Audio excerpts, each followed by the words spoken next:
Broadcast is live. It must mean it's Wisdom Wednesday. My name is Dan McCormick, the ambassador to the Og Mandino Company. He is Paul Blanchard. Not only is he the co-founder of the company and the president, he's got more titles than I can keep up with. And his bio just disappeared on me right when we went live. But we're grateful you're here wherever you may be calling in from today, or shall I say viewing from today. If you're on Facebook, feel free to chime in. We love your comments. We love your feedback. Tell us who you are and where you're from. If you're new to the show, we'd love to know that as well. We're live on Facebook. We're live on YouTube. And you can always catch the show at a later date at thegreatestsalesman.com. It's so great to see people listen to the podcast at a later date, comment as somebody did the other day, Paul, and said, by far, this is the best podcast I've ever listened to. So that was so cool to see that on my Facebook stream the other day. President and co-founder of Habit Finder, Paul is considered a habit dynamics expert. He is a professional speaker, a corporate trainer, a business leader, coach, focused on inspiring, teaching creators and entrepreneurs around the globe. We also have a couple things in common. We both married up.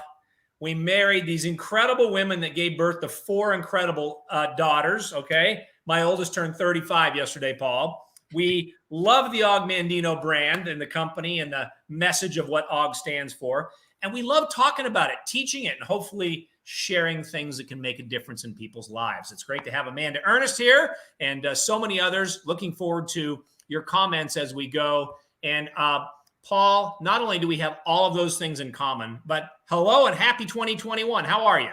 I'm doing great, Dan. I'm excited to be here. We get an opportunity to interact strategically and logistically, but it's super fun to be here just to chat, just to converse. Yes. And I think that what I'm hoping for here today, Paul, as coming from the seat that you come from, you know, it's always fascinating when someone hits a new, shall we say, crescendo in their business life. And you can correct me if I'm wrong, but I'm pretty sure that the fourth quarter of 2020, the Og Mandino Company hit a new crescendo, found a new rhythm to impacting more lives at a faster rate than ever before.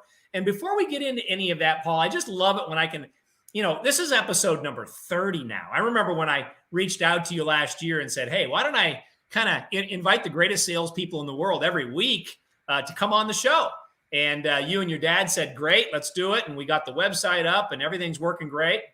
I love asking my guests before we get into some other details, what do you think there are 3 things that kind of shape your life or each and every day of your life before we go live and talk about this masterpiece, if you will? Sure. So there are 3 things that I address almost every morning. And I say that very deliberately because I think we almost do things that we think we always do. I don't do anything perfectly. I don't do anything completely, but I certainly strive for it. But there are 3 things that I wrestle with, is how I'll put it, every morning that have served me more than anything else. And they're what I call the 3 surrenders. First, I want to surrender to control. The great paradox of control is the highest form of control is realizing you have none, that there is no control. Now, I don't want to just let go of control and just let it go. That's like, I'm going to quit smoking just because I'm going to quit. No, you got to replace it with something. Only a good habit can replace a bad habit. Only a productive thought process and outcome can replace a destructive one. And so I don't just want people to surrender control for the sake of letting go of control because it sounds good, but surrendering control because it's the only way you can truly influence. Because people want to take control, but they don't stop to ask who they're taking it from. So that's why I want to focus on letting go of control, because then I can truly influence, which when you're building a volunteer army, however you might be doing that, to get people to believe in your message, your mission, or to be a part of your product or service or whatever it is, the last thing you want to do is have a compliance-based force. You want a committed force, and it's nearly impossible to develop commitment with control, because control only equals compliance if you can really, grapple down on it. So that's the first one. That I try to allow to shape my life every day, is surrendering control. The second one is to surrender constancy. There's so many people come to the Og Mandino group and to Habit Finder trying to figure out how to solve the equation of consistency. And the challenge is they're trying to solve for the wrong result. They think they're trying to solve for consistency. What they're actually doing, we study this in the human brain, they're actually trying to achieve constancy. They want to be constant. That's how it's taught. You got to be on your game every day. You got to do the same things every day. You got to do this and this and this in a linear fashion. But life is rhythmic. Life is like beautiful music. It has, as you said, crescendos and decrescendos, and it has staccatos, and it has faster pace and slower pace and pauses. I mean, imagine going to the orchestra and all the wind and brass instruments just take a big deep breath and just try to blare out one note for as long as they can. That would be constant. We want to be consistent, which allows room to breathe. It realizes that if we're going to drive our lives and drive our businesses, it's just like driving our cars. You can't do it without a brake and a gas. So surrender trying to be constant so that you can actually be consistent. Love that. Which means we're not built to be linear. Okay? We're built to have rhythm. We're built to have diversity in terms of our experiences, and every day is going to be different. When we play, I love the sport of basketball. I love the sport of football. You win by scoring more points than your opponent. It's not, hey, if you score 3 touchdowns, you win the game. No, it's if at the end of the day, you have more points than they do, you win. Same thing in basketball. And that's true of your life. You're facing a different opponent every day. So why shoot for 3 touchdowns when a touchdown was a win that day? Mm-hmm. And why just get a touchdown when you needed 5 to win that day and you were in a position to take that on? So finding that consistency, that rhythm, is why I believe in surrendering in constancy, which is another term for perfection. That's what too many people are trying to do. Wow. The third one's a little bit more sensitive, and that's to surrender comparison. A great spiritual mentor, I would say, of ours, I have a identical belief system, once said that we will be in awe of the equality of our testing after this life. Mm. It was Boyd K. Packer. Yeah. And I've never been able to forget that. Wow. And I had this vision one day that I've never been able to forget, and I try to replay it every morning because it serves so well. And I don't have any judgment for anyone's belief system. You just believe in a higher power of the universe or nature, or you don't believe in anything higher power than you at all, whatever. No judgment here. But for those of you that believe in a higher power, more specifically, just follow the principle. But I know many of you watching call that higher power the same thing Dan and I do, call it God. I believe that no one will be able to stand before the judgment bar of God and say, my life was harder than hers. Or my life wasn't as hard as his. I'm talking about a perfect father who's set up an experience for us in this life that you think about a recording studio, Dan, you've got all the dials and the knobs and the switches, times that by 1 billion variables. And those are all the things that make our life rewarding and challenging. It's different for all of us, but it's the equality, because when we surrender control, we can influence. When we surrender constancy, we can be consistent. When we surrender comparison, we can truly serve. Because a lot of people talk about comparison up the podium. I wish I had. Why can't I? If only I, whatever, like that victimhood comparison. What doesn't get talked about as much, which is just as destructive, is comparing down the podium. And that's not, well, it sounds like this. At least I'm not that. At least I'm not experiencing that. But sometimes it doesn't sound as petty. Sometimes it sounds really heartfelt. What do I have to complain about? My neighbor just got diagnosed with cancer. Yeah. Dan, that's comparison. You're robbing yourself of the opportunity of experiencing your pain as yours, that if you actually own it and allow it to be there rather than shrug it off, suppress it, bury it, or get over it, if you own it and engrave it on your heart, which is how we add to our character, right? Then we can turn and be so much more available to serve our neighbor that just got diagnosed with cancer. If we just dismiss our pain, we're losing one of our greatest assets. So that's the third thing. Surrender comparison so you can truly serve. Well, I sure love our friend Stephen McNeil. I've known Stephen for many, many years. He's here every week listening to these 30 podcasts before. And That's a great comment right there. That's some deep water right there. And I want to thank you. I've got so many journals in my office, but the ones just a few feet to my left here, I think I mentioned to you that I started that Monday morning ritual. I wrote down, make sure I surrender to comparison. But I really appreciate you answering that question. That's deep water, as Stefan would say. And I want to welcome everybody that's jumping in. Chicago, New York, Scotland, Canada, Seattle, wherever you may be calling in from, Philadelphia, PA. It's great to welcome everybody to the Wisdom Wednesday, the Og Mandino Company. And I'm just blessed to be in this chair. How lucky am I that somebody put this in my hand as a 19-year-old young man, as somebody that couldn't read very well, somebody that didn't learn very well, somebody that didn't have any of those skill sets. And yet it's been a part of my life now for every day since August 5th, 1982. I can't not think about, I will greet this day with love in my heart, or today I begin a new life, or whatever scroll strikes your brain. It's awesome to have you. I love it when people chime in. Thank you. It's great to see just remarkable people that, as you know, they could be doing this show. I mean, Fafita and Christian, I mean, just great people here.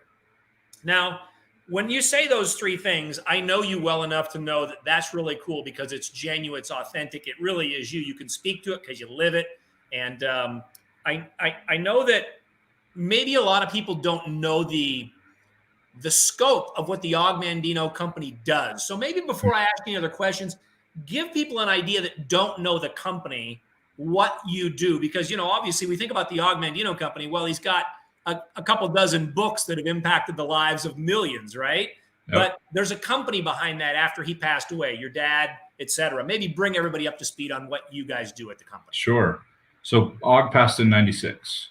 Yeah. And he was never a guru. He never tried to be. He had 2 speeches he gave hundreds of times, and wrote a couple dozen incredible books.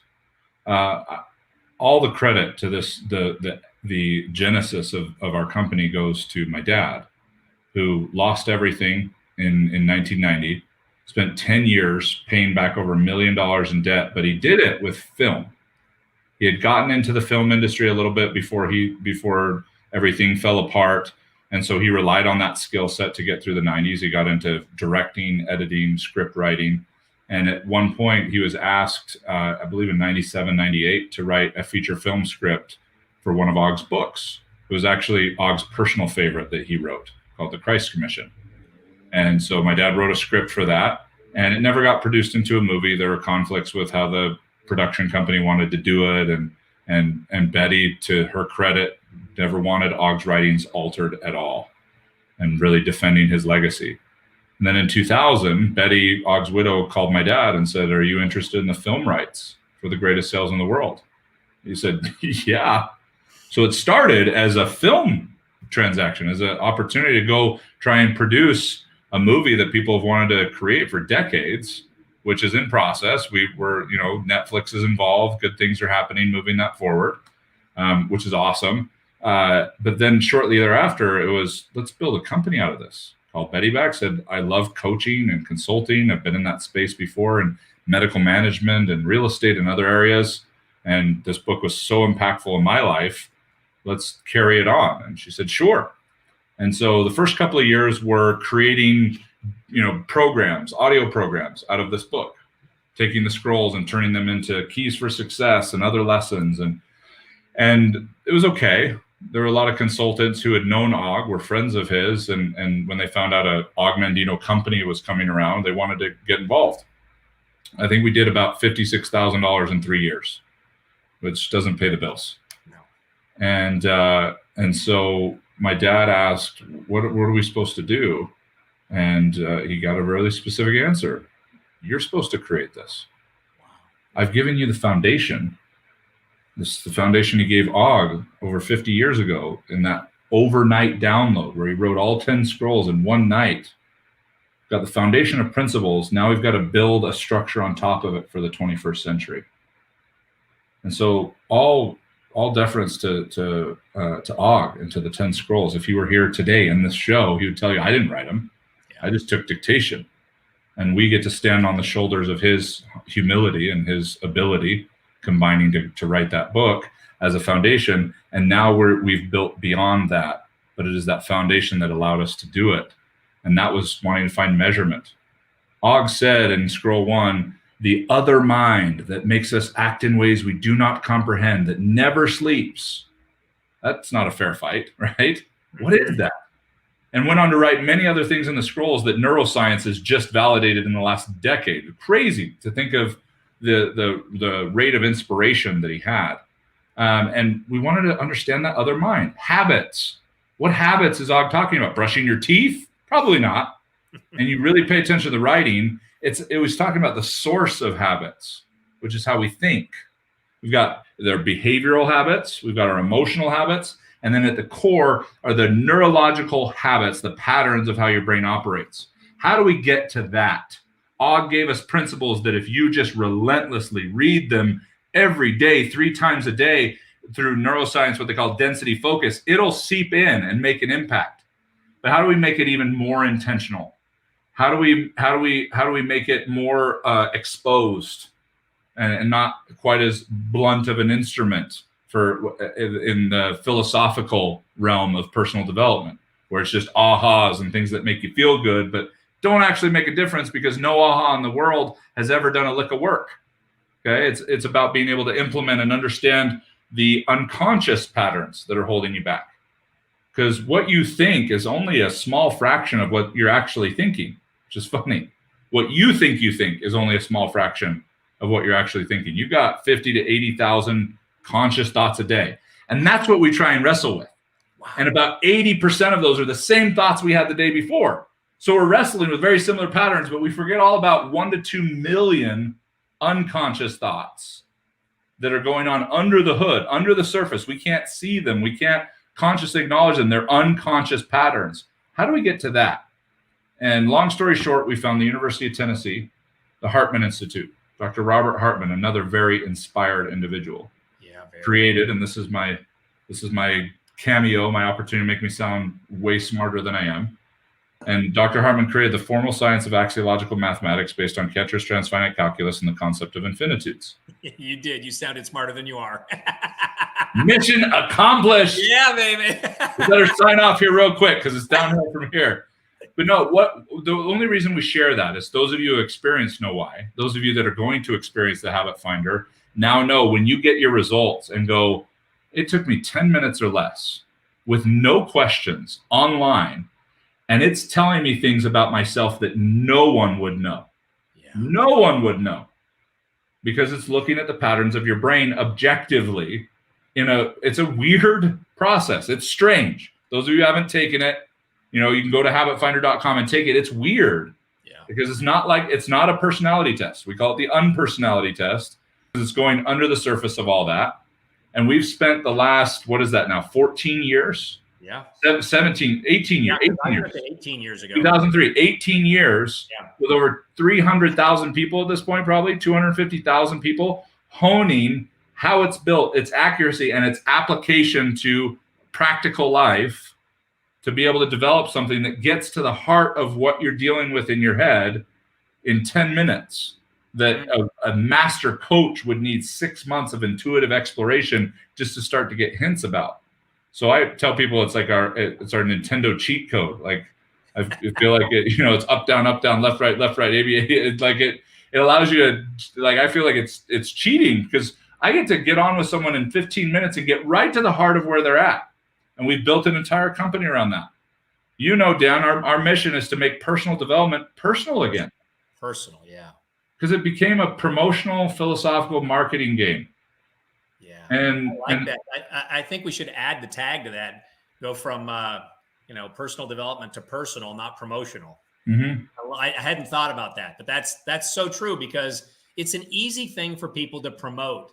And I mean, they can use 4-letter words to promote it on the cover of books to get your attention, and just stuff that doesn't really jive. And so now, when I first took the assessment, obviously it was a fax machine. It was $1,800 or $1,200. And Dave reaches out to me through a mutual friend. Unfortunately, he just passed away. God bless him. And lo and behold, now you've got something so simple, like you said, 10 minutes online, results come in. The company now has hundreds of thousands of data points on the habit finder-esque stuff for entrepreneurs. And then as we move that forward, just in the essence of time, boy, I'm looking at the title on the screen right here, and I'm looking at all these people jumping in, and I'm saying, this is the Greatest Salesman podcast. And so talk about how you went from the measurement, which is so critical to what we all want, but to getting to be the greatest salesman. You had something show up in your life last year that said, wow, this is going to change our world. And it has. So maybe kind of bleed into that if you can. Absolutely. So we have been for 20 years completely dedicated to pure mindset. We allow the client to bring the infrastructure, to bring the utility to the relationship.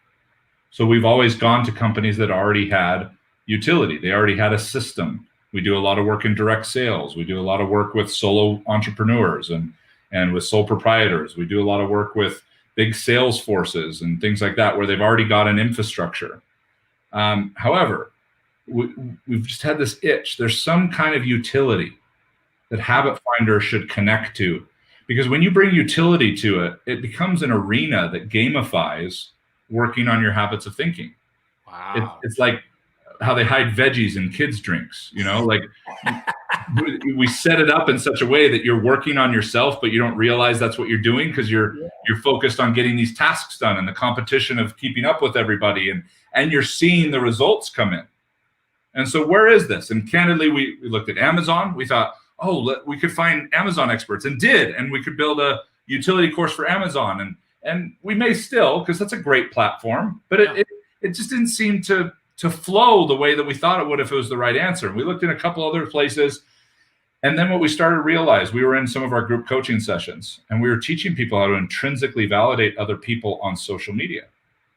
We're teaching people how to bring the principles of mental rehearsal and power sessions to the way they showed up on social media, the way they did Facebook Lives and whatever else. What we realized is we were teaching people how to put the social back in social media. To be social, you and I were just talking about this the other day, comes from the Old Norse language, the Vikings language, that means companion. To be a companion. Social media gave us lightning speed access to human beings. And somewhere along the way, we assumed that gave us lightning speed access to relationships being developed. But relationships still take time and integrity and authenticity. And we still want to progress them line upon line, precept upon precept. And that's how it works. That's how it's always worked. And not all of them work out by design. You have one of my favorite MOs in sales, period. I make friends and some of them buy from me. Yep. It doesn't get more abundant than that. Yeah. And then it clicked. Social media is our arena. Yeah.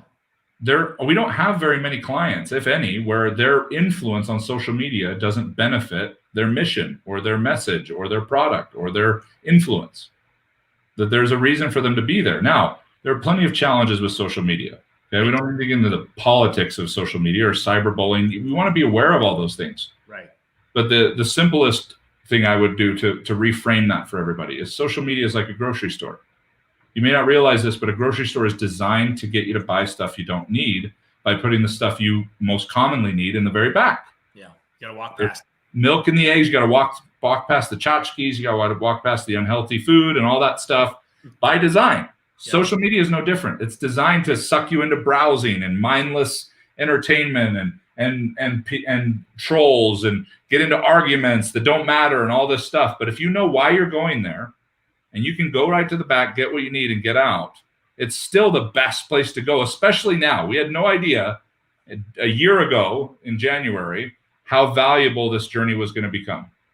And just like every other time, Betty Mandino showing up at that moment in my dad's life with the film rights to the scrolls, a dream that my dad had that led to the University of Tennessee and Dr. Robert Hartman, the instinct my dad had in 2007 to withdraw from some of our clientele and some of the things we're doing that we didn't believe were in alignment with where the world was heading. And then suddenly 2008 happened, and we had already been entrenched in getting deeper and getting more prepared for, we didn't know what.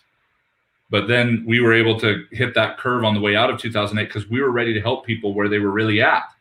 As soon as they caught their breath from getting the wind knocked out of them, we had spent the year leading up to 2008 getting ready for something we didn't realize was actually going to happen. The same thing happened in January of last year. I was talking to a client of mine. This is great, everybody. Dial in for a minute. This is great stuff right here. He's a white hat hacker. Okay. And the lesson in all of this, Dan, is Hafid didn't lay in his room dreaming about being the greatest salesman in the world. He got his butt out and went on a perilous journey to go track him down. Probably cold, wet, hot, steamy, every possible temperature you can go through. Didn't know where he's going to live. Yep. Nothing amazing happens to people in the parking lot. That's right. It happens on the trail. And all these things happen on the trail. So we're on the trail of just growing as a company, and I'm talking to my client. He's a white hat hacker, cybersecurity expert. He's a big deal. Okay. His office smells of mahogany and leather bound books. Okay. Thank you. Thank you. I was glad you brought that I can't up. say a big deal and not say that. Okay. I'm a big deal. And so, but seriously, when the White House has issues with cybersecurity, they call him and his firm. He's had offices in the Oval Office. He's been overseas at dignitaries' places and kings and queens and you name it. Guy's amazing. But he just happens to moonlight as a Facebook hacker. Like, not that he tries to hack Facebook. He hacks the algorithm, tries to figure out how to get around it, get past it, how to get to the eggs and the milk in the back of the grocery store and get back out, because it's still in a world where social currency is critical right now for goodwill and for sales. Facebook's still the bank of social currency. Yeah. People want to talk all day and spin things about, oh, it's losing its gut. Look at the stats, people. Everyone wants to say this is the latest and greatest. This is the latest and greatest. But people aren't leaving Facebook, and all those other apps aren't relevant until they add the share to Facebook button. So we're going to stick with that one. It's not going anywhere anytime soon, for good or for bad. Okay. However, this guy showed me how we can get to the back of the store without having to get distracted by all the other stuff. Get more eyeballs, because even the people that hate Facebook are on Facebook saying they hate Facebook. So they're still there. And so he started telling me some things. Paul, do this at this time of the day, and then do this with it, and do these few things, and watch what happens. And we do it and be like, whoa, how did that happen?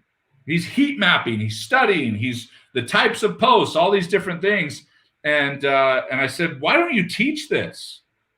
And he said, I can't, or I choose not to. When you live in the dark web and you live in cybersecurity, you do not have a public profile. You don't put yourself in a high profile position in any way, even if it's not even the same industry. I said, okay, that makes sense. Can I teach it? He's like, that would be great. He obviously came to Habit Finder for a reason, because he wanted to work on his mindset. He wanted to work on his patterns of thinking to develop those habits that Og was talking about. And so we weaved our principles into this arena of social media. We spent most of 2020 building this out. We launched it in November. Little did we know when we were ready to launch how incredibly necessary it was going to be with the world shut down and not looking like it's epically changing anytime soon. And an opportunity to reframe some of our opportunities to be social and bring life and love and intrinsic connection even to a digital platform. And that's what we created. It's called Cracking the Social Code. And it put us on a different trajectory because, as you said, Dan, we've never had a utility course. And we were hoping it would be good. We had no idea it would be this good. And I had no idea. I mean, when you first told me about it, I had you come speak on my personal page. And I was kind of like, I didn't really repeat it very well. But a couple people started using it and started saying, wow, I can't believe that I'm getting coaching on how, when, where, and why, and making posts that don't really make sense sometimes. I mean, you're saying things like, we don't want you to comment. We don't want this one to be like, all these little nuances to cracking the social code, which is streaming across the bottom, that is going to help you become the greatest salesperson in the world. I think it's interesting, Paul, the tie-in. A philosophy for living in life and a system for living in life that ties into your business, where 2.5 billion people are connected right there on Facebook. This, like you say, get out of the pond. In my pond, it's thousands of people that can go to hundreds of thousands or billions of people. And so if people can go to Cracking the Social Code, what do they get for that $297? I mean, this is the time of the show where I usually do the commercial. So you're the guy that wrote the commercial. So I'll let you kind of answer the question of what does someone get if they want to become the greatest salesperson in the world? They want to get the ocean working for them out there in social media. What is entailed in that 297? I'll start with this. It doesn't matter what you're doing if no one knows that you're doing it. Yeah. And that's what this provides. Influence, reach, eyeballs, ears. What you choose to do with that is up to you, but you'll have a hard time doing it if you don't do it with the principles that Og taught. Yeah. Og Mandino gave us 10 of the greatest keys for building success on the planet. Okay?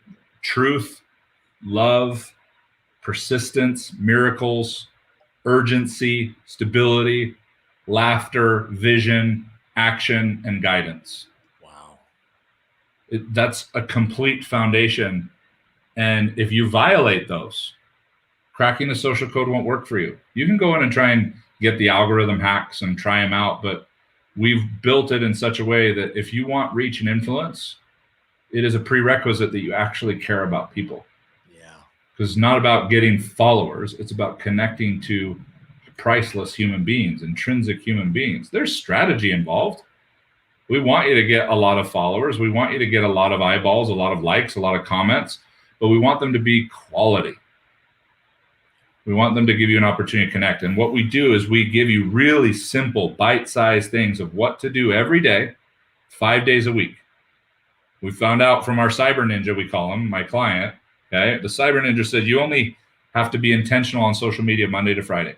You can totally hop on there Saturday and Sunday, but I would be more personal if you do, and probably spend more time noticing what other people are doing because that's when they're being more personal.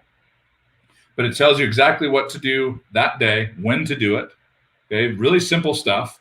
I had one of my clients come back to me and say, Paul, I've invested over $50,000 in social media training. And this is the first time I've ever seen one where you don't take 45 minutes to explain a 5-minute concept. Thank you. Yes. Because there is a little bit of a game in over pontificating so that you can sound more valuable. Okay. But we get right to the point so you can get to results. And I want to emphasize that, because when you say that, right to the point, it's interesting. A lot of people today would like to be on social media less. And I think that's the point of cracking the social code. Yes, thank you. You know, is to be on social media when it's win-win for you and the people you're connecting with, not just hanging out there all day long. It has a specific purpose, a point and a time and a place to do business. Mm-hmm. Exactly. And that's just like what we focus on at Habit Finder is we don't want your coaching with us to feel like you're doing more. We want it to turn into you getting to do less because you're being more intentional. You're being more clear. You're being more efficient. Yeah. So it's the same approach across the board for sure. You know, it's amazing the people that are watching today. There's some skilled people. There's some high net worth individuals that create astronomical amounts of business. And you've been able to tap in with their life, as the coach or the Habit Finder course, and now coming the habitfinder.com/social VIP. Cracking the social code, I think, is the right way to say it. And it's awesome to see all the people that are here today, because everybody, one of my mentors, Sterling W. Sill, everybody wants more, but few people are willing to spend more time on the system to get more, to create the bigger funnel, to get into the ocean. And for like a few dollars a day, you're giving people this opportunity. I believe it's a 6-week course. Mm-hmm. And then you can opt into the pro course after that. Correct me if I'm wrong. Maybe talk a little bit about that. Yeah. So a couple of things. If you're fairly new to social media, you don't have much of a following, or you've been inconsistent, you can go through the first course. They always start on a Monday. Any Monday you want to start, you can start. So you purchase the course. You got 8 weeks to get through the 6 weeks. Now, if you want to go back through it several times, because a lot of people do, to continue to layer and stage their social proofing and all the techniques we teach in there. And also you get a lot of high touch support when you're actively a part of the course. We give a live launch call every week to new people, and we give a live support call every week to people to give high touch support, because it's just how we're built. We want to see you succeed, not just leverage you for, oh, at least we don't have to do any work for that. We got some extra dollars. We'll never build anything like that. Yeah. And so you get those things, and then it's $49 a month if you want to just keep going through it and keep layering, or you can opt in if you feel you're prepared to into the pro course, which takes it even up another level. So, let's see if we can't kind of, for all of our listeners here today, you gave us these three things you gave me the idea to surrender to comparison. I've been writing that down every Monday for weeks and months. Every week I get to talk about this thing called the Greatest Salesman. And, so often I get the most amazing people every single week. And yet this is the first time anyone from the Og Mandino company has come on to talk about this. And here we are kind of on a podcast. And who knows if people are going to watch this today, 6 weeks, 6 months, or even 6 years from now. Maybe they're on the Greatest Salesman page.com, and maybe they're on a podcast, Apple or iHeart or whatever. And they say, wow, cracking the social code. All right. And they can become a part of this. But very rarely do we talk about this word salesman. Mm-hmm. And you come from a training, you come from one of the great CEOs in the world, Jack Welch. And this guy was so good systematically, but he was a genuine, authentic leader in a unique way. How can you tie that into what Og writes about from Jack Welch's mind, if you will? So those of you who don't know, Jack Welch was the CEO of General Electric for 20 years. Kind of a big company. Yeah. When he retired in 2001, it was the biggest, most profitable company in the world. Wow. No company had reached the heights that General Electric had. They were worth over $400 billion. And that was unheard of in that time. Yeah. I had a couple really fortunate things happen. One is I got a call that said, you're on a short list of people we're thinking about, that Jack wants to be the director of the Jack Welch Management Institute. And I was like, that's amazing. Who's Jack Welch? I didn't know who he was, just because those weren't my circles. Right. I was knee deep in Og Mandino and Dale Carnegie and Napoleon Hill and Tony Robbins and stuff like that. Right. I wanted dream creators and entrepreneurs and stuff like that. And Jack was a corporate guy. And so I remember I got Winning and Straight from the Gut and read through them as quickly as possible on the airplane and in the hotel. And I'm in a conference room sitting across from Jack. I'm really glad it happened that way, because I got the unique opportunity after his career. This was a decade after he retired, to get to know the man before I got to know the media. Grant Cardone said the other day that if no one hates what you're doing, no one knows what you're doing. And when you hit the profiles that Jack hit, when you retire and they give you a $750 million retirement package, like, you're a high profile target. And there's a lot of people that didn't like Jack. Right. There's a lot of people that the media was constantly trying to tear him down. Interestingly enough, they called him Neutron Jack because they thought he was just there to fire people. And they would constantly try and find people that he fired that were shocked they got fired, and they could never find somebody. And he also preached, treat everyone as good on the way out as you did on the way in.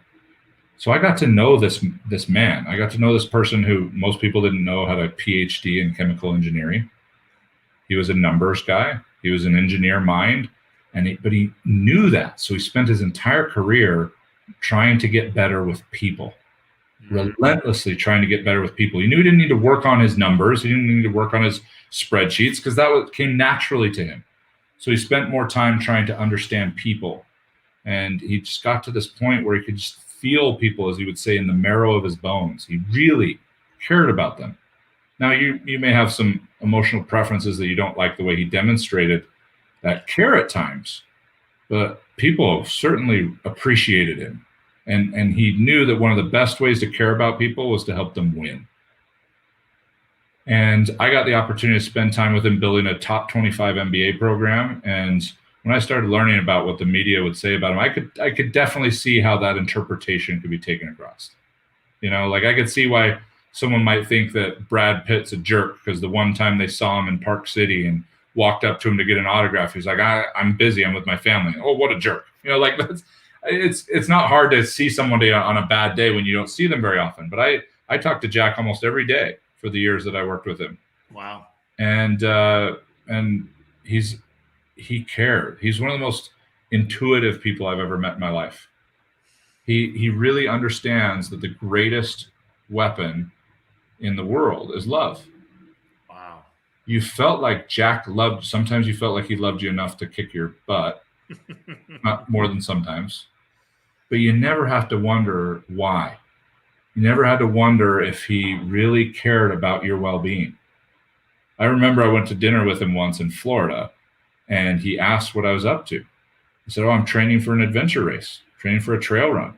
It's like 26 miles and like 5,600 feet in elevation changes. It's crazy." And he started asking me about it. And then we went on in conversation. Then I was in dinner with him in New York 6 months later. And you know what he asked as soon as we got to dinner? How was the adventure? How was the race? Yeah. What? Yeah.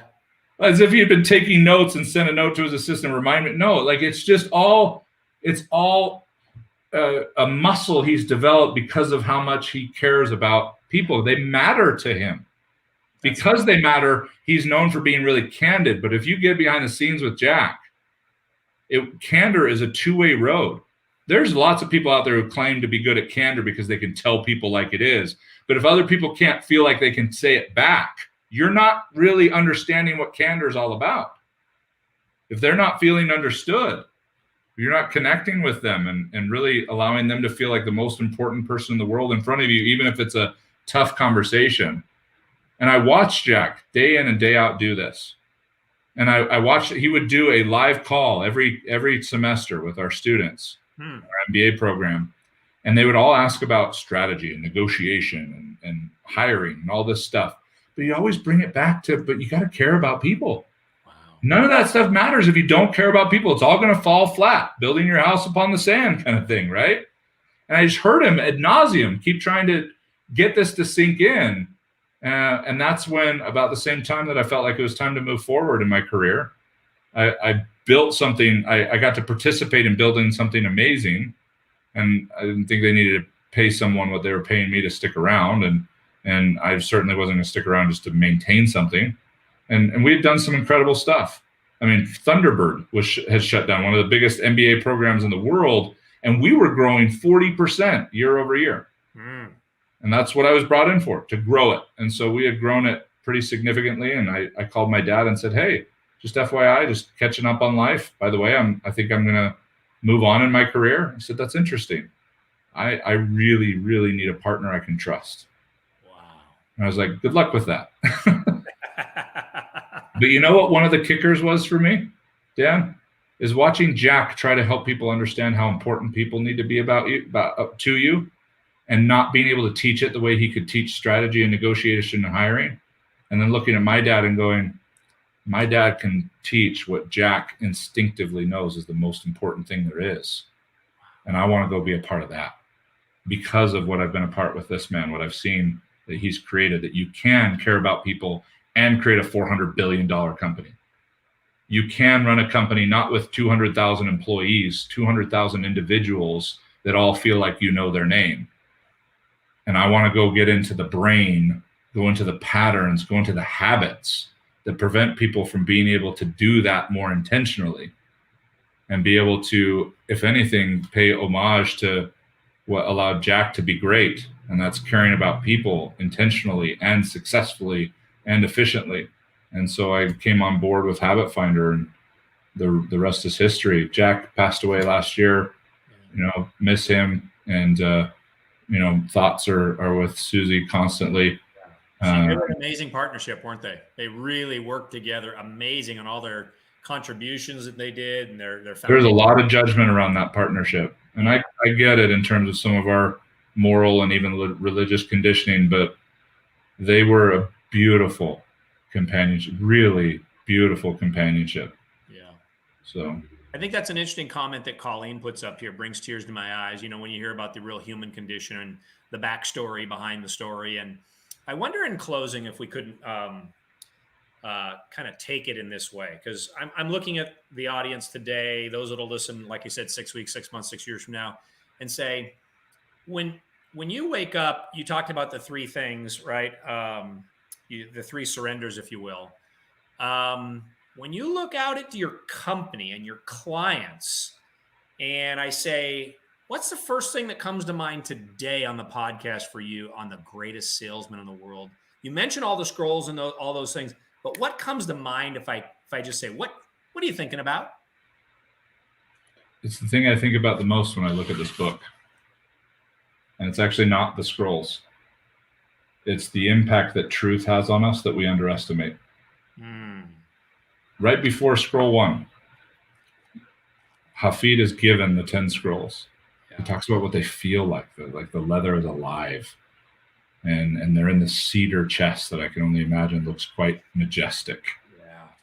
And Pathros has trusted him with these. And he's looking at a real live example of someone who has more money they could ever spend.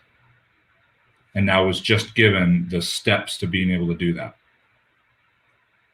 And his first order of business is to slide them under his cot, curl up in the fetal position and cry, feeling so overwhelmed that he's not going to be able to do it.